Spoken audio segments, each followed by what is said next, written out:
Hey guys, thanks for joining us tonight on Pink Peeps Live. Tonight we have Casey Frawley and Emerald. Is it Emerald, Casey? You're an Emerald? Is that right? Okay. Sapphire this month. This is my big month. Awesome. That's so awesome. Okay, so she's an Emerald, almost Sapphire ambassador with Plexus Worldwide, and she's going to be telling us some awesome things about her journey. And so I'll turn it over to Casey for a second. Casey, can you just tell us how you got started with Plexus?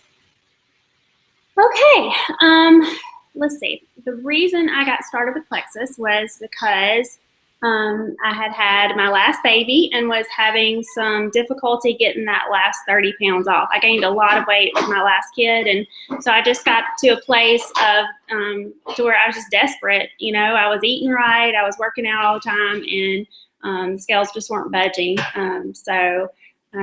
Sarah Marble and I have been best friends since nursing school, and I had known that Sarah had been doing Plexus since the breast check kits. I had bought a breast check kit from her. And you know, she had tried to get me to try Plexus before, and the job that I worked in at the time, I was the weight loss surgery coordinator for a large program at our hospital in the area. And, you know, I listened to people all day long tell me all the different things that they tried in the past to lose weight, you know. So I was very skeptical. I love Sarah, and I just figured, well, of course, you know, Sarah could sell anything, and people are going to buy it for her because she's wonderful, you know. So I just figured, I really was skeptical of the product. So anyway, I got to a point where I was just desperate, and I said, okay, fine, just send me the stuff and I'll try it. And so she did, and I still, even at that point, didn't think it would make a big difference, but I started taking it. I started taking the Slim and the Accelerator and the ProBio, and I just started feeling better, and the scale started moving, and you know, I wasn't experiencing those crashes in my blood sugar like you do a lot of times in the afternoon, and I wasn't, you know, just starving, you know, after my workouts, that kind of thing, and so she changed me. She changed my mind. She changed me from a skeptic. So that's how I got started.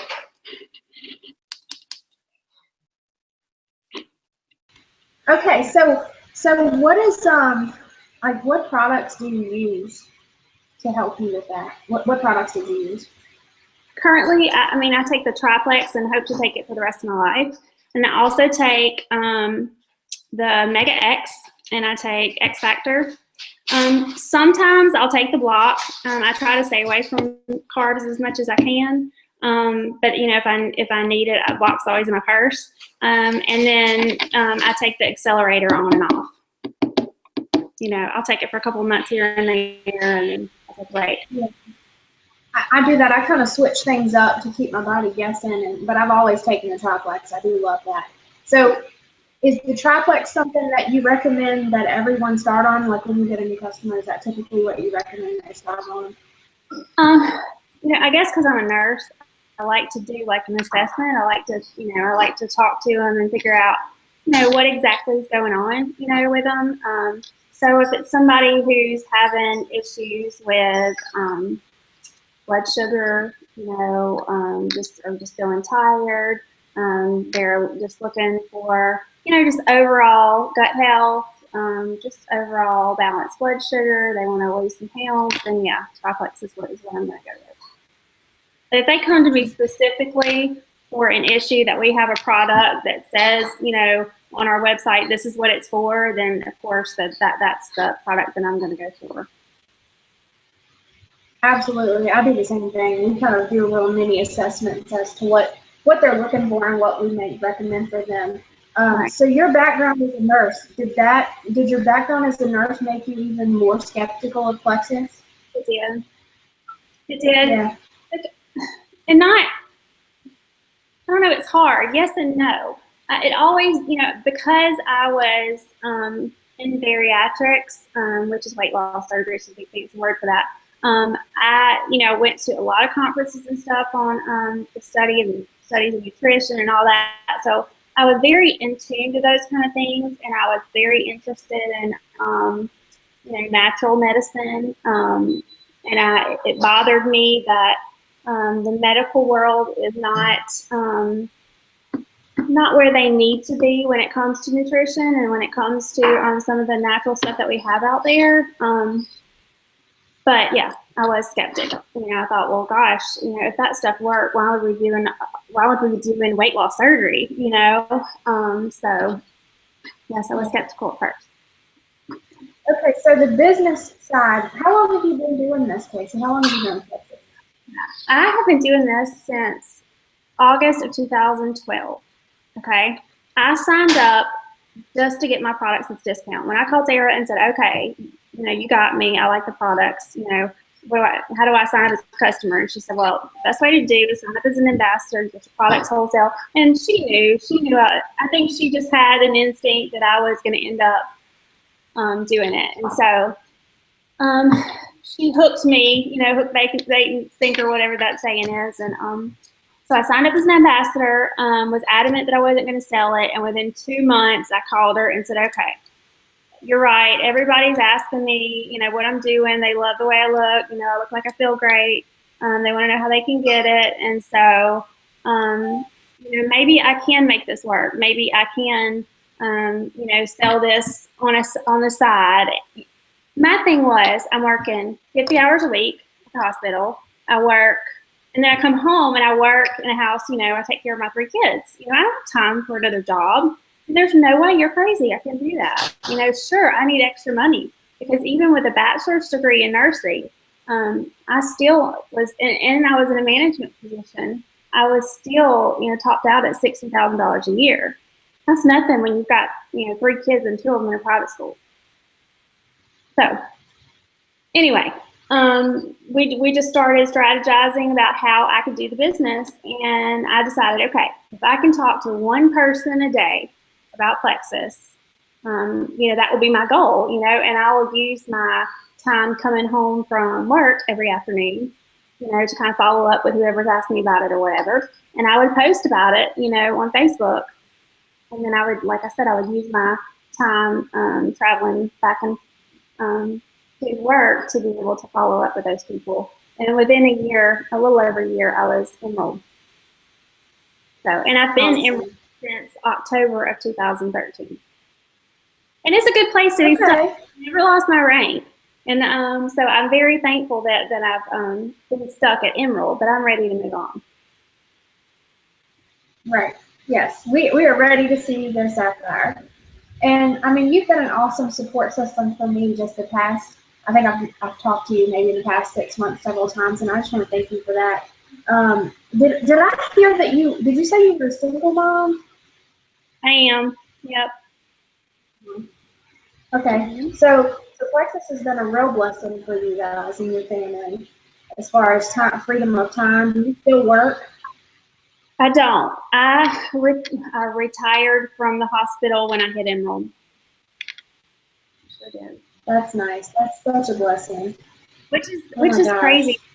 It's so crazy to me because if you would have told me, a few years ago that I would be sitting here doing this and not, because I loved my job. I love what I did. But I miss my kids. My mom was basically raising my kids. I only got to see them a couple of hours in the afternoon. Sometimes I cry when I talk about it. I miss ball games and I miss dance lessons and I miss field trips and so. But I just thought that was the way it was.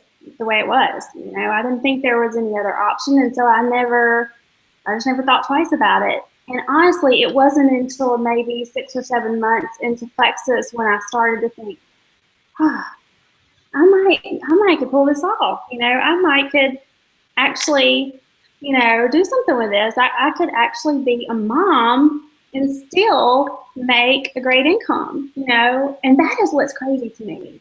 It's not about the material things. I know it sounds cheesy, but for me, it's about being a mom. It's about being able to be the one that's here when they get home from school. And, the year that I left the hospital, my son, it was his senior year in high school, and I didn't miss one ball game. I didn't miss anything. I was there, and that meant a lot to me because I missed so much as he was growing up, just because I was working, So that's what this whole thing means the most to me is the flexibility, the time freedom. Right. Yeah, and freedom means so many different things to different people, but for me, it's been about the same thing. Um, like you, I have 2 degrees. I have a bachelor's and an associate's, and even still with those degrees, working paycheck to paycheck, not making ends meet, and still having to pay student loans.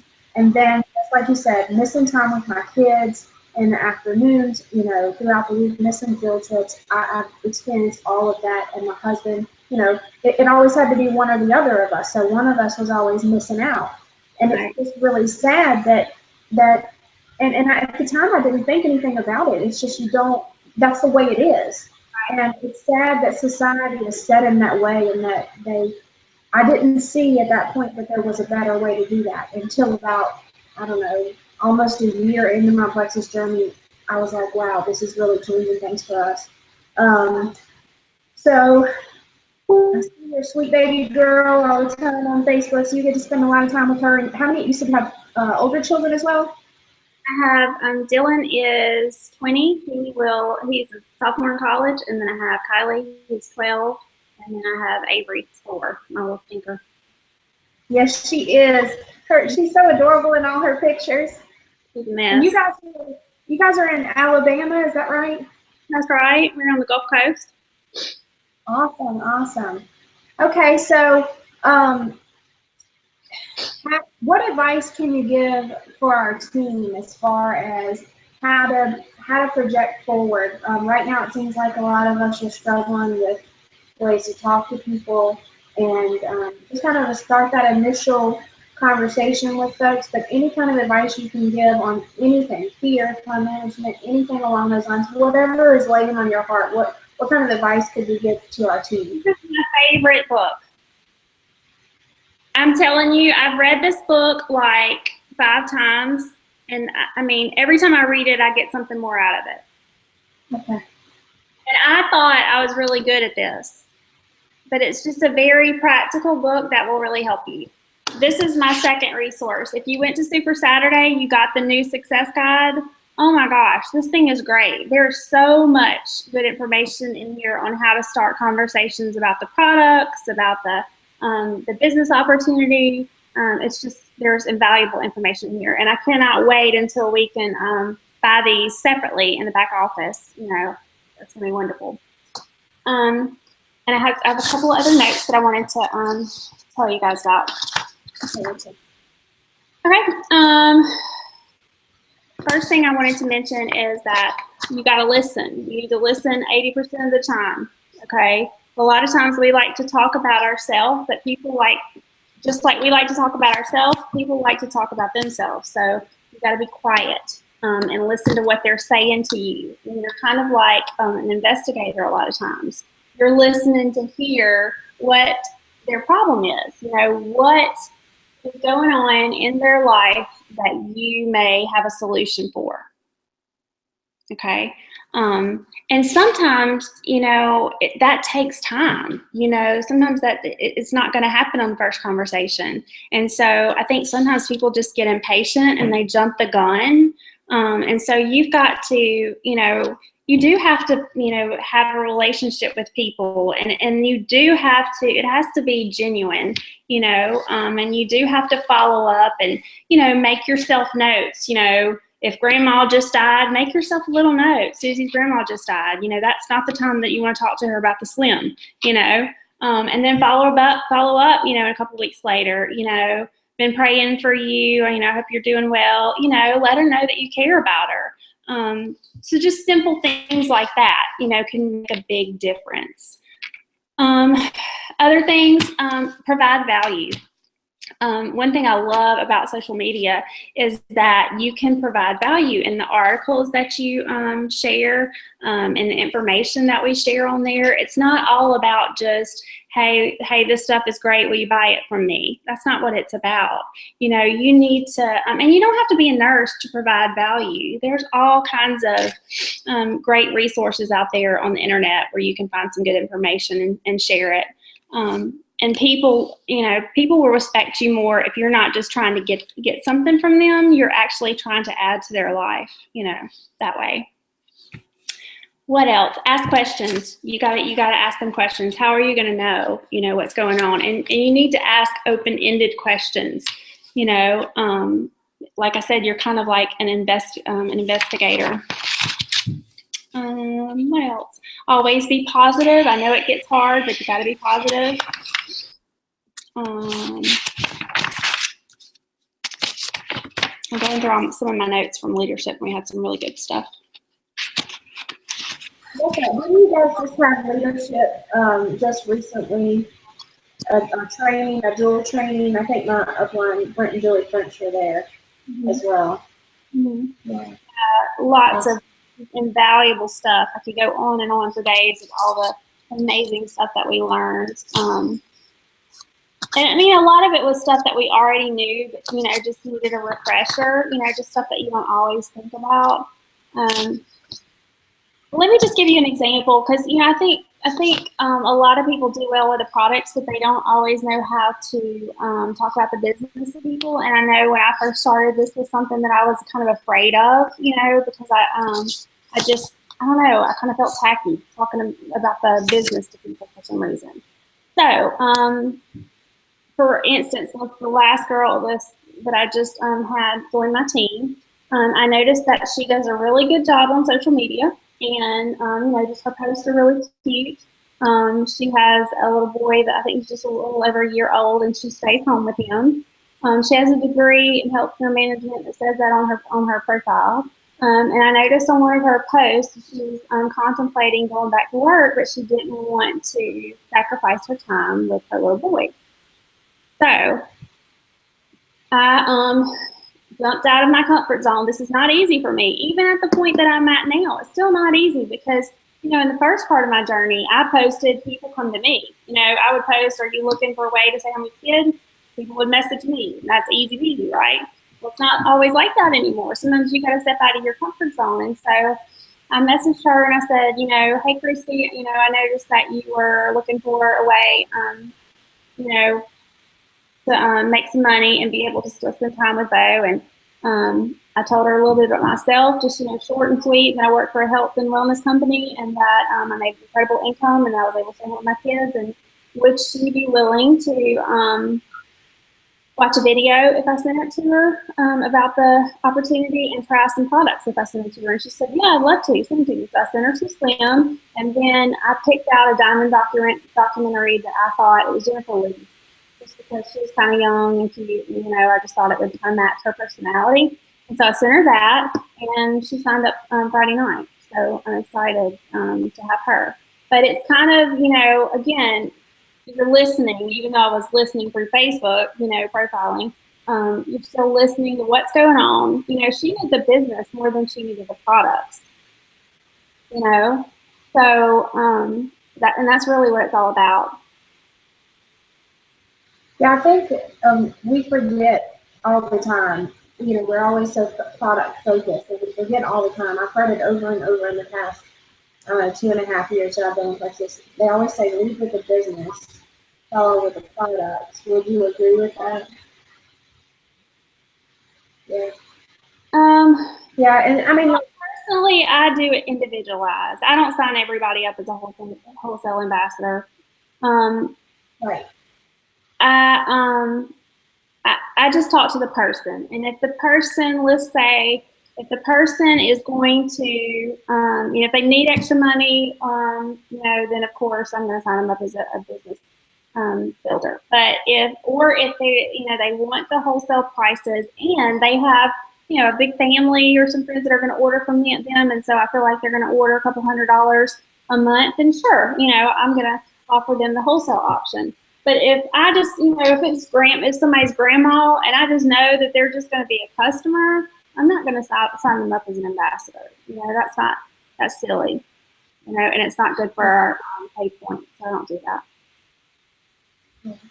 Yeah, that's what we've been kind of teaching, really more specifically the past month, is to really just individualize and it's not about what we want, it's about what they want and what can most Right. help That's them. so right. It is about the person. This is a very service-oriented business. It's not about us. It's about them. And so, sometimes I do lead with the business, just like the example that I gave you. But I always listen to my person, and consider what's best with them. It's just hard to say.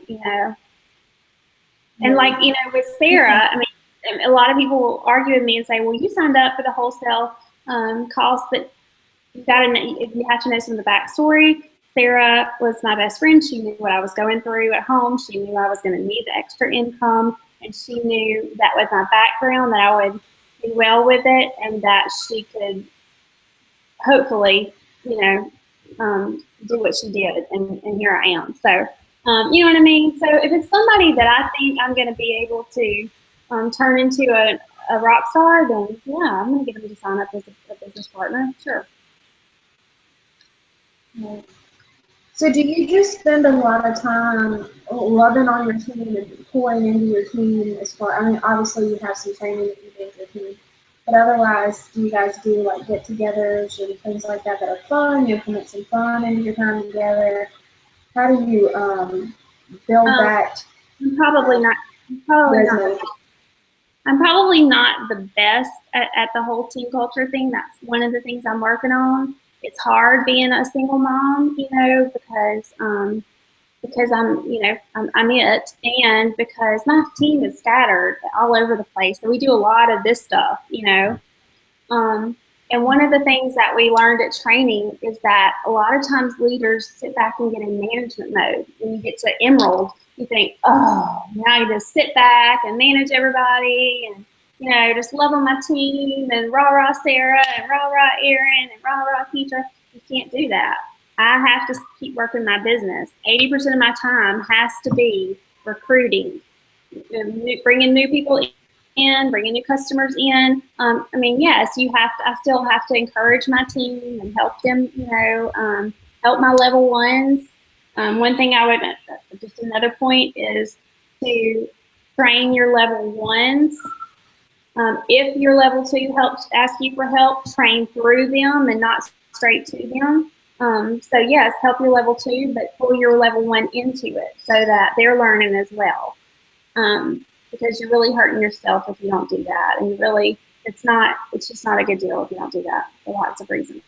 So I'm after this training, I'm really trying to focus more on my level ones, because I feel like when Sarah and I started, we didn't have all this training stuff, and I built so fast.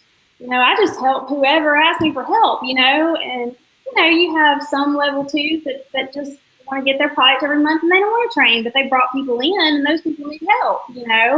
So I just helped everybody, and so it got to a point where I'm sure that I didn't provide the support that I should have. Some of my level ones, I was probably helping other people more than I should have my level, so you live and learn. But now I'm trying to focus more on, the ones that are closer to me and training through them instead of, around them. And it's so easy to get caught up in that management mode. I know I've been there several times. And so what's your view on personal growth? And it's so important. I feel that personal growth is what's carried me through the ups and downs in my business and kept me here. Because I just kept saying, we're huge John Maxwell fans. And you mentioned that book, it's How to Win Friends and Influence People. Is that right? That's Dale Carnegie. That's Dale Carnegie. Good stuff. Yep. So we're a firm believer.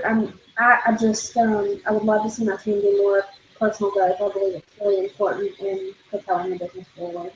One thing that I sometimes with my leaders is we'll just do like I'll do a little group and we'll do a book review. And so once a week we'll get together for 30 minutes and go over a few chapters together and just kind of discuss, what we thought about it. And it just helps us to be accountable. Because if I know I've got to report back to them, I'm going to read my 5 chapters. You know what I mean? So that's a good way to make sure that you are doing your personal growth and development. But at the end of the day, I mean, personal growth and development is important. Encouraging, training, motivating your team is important. Recognizing them for what they do, prizes, all that stuff is important. But if you are not recruiting and if you are not getting customers, then you're not going to grow. You're just not going to continue to grow. And plus, your team is watching you. You can't expect them to do things that you're not doing yourself. And so, well, we'll wrap this up. I don't think I have any other questions for you. I just want to tell you thank you so much for being with us tonight. I really, really appreciate it, and I know you're precious. all your When the babies feed you. yeah. Yeah. So. Thank you. Bye. Bye. Thank you again.